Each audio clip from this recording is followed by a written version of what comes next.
5 minutos del Espíritu Santo. 9 de julio.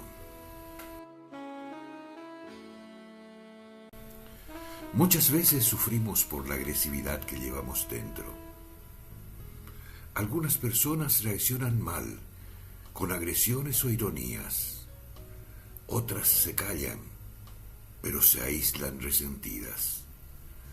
Hay muchas tensiones interiores que nos llevan a sentirnos mal con las demás personas. A veces hay cosas que nos molestan y no sabemos bien por qué. Otras veces sentimos rechazo por cosas que no son tan importantes. Es necesario llevar calma y armonía a ese mundo interior para que no desgastemos tantas energías inútilmente.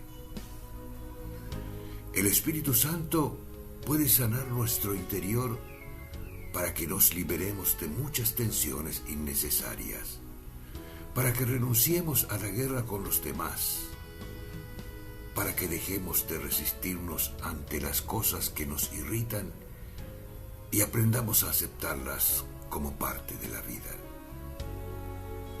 Si dejamos que el Espíritu Santo nos serene en un momento de oración, podemos decirle no a la violencia interior y optar sinceramente por la paz del corazón.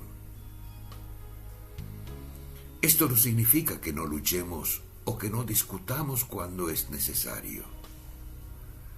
Solo significa que aprendamos a hacerlo sin perder la calma interior. Con la gracia del Espíritu Santo podemos lograrlo porque Él es el dulce Maestro interior.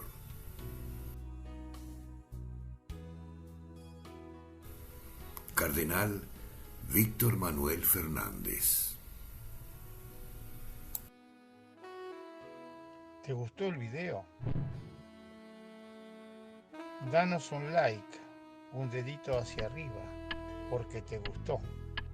Entonces podés suscribirte al canal y tocar la campanilla, así recibirás nuestras notificaciones.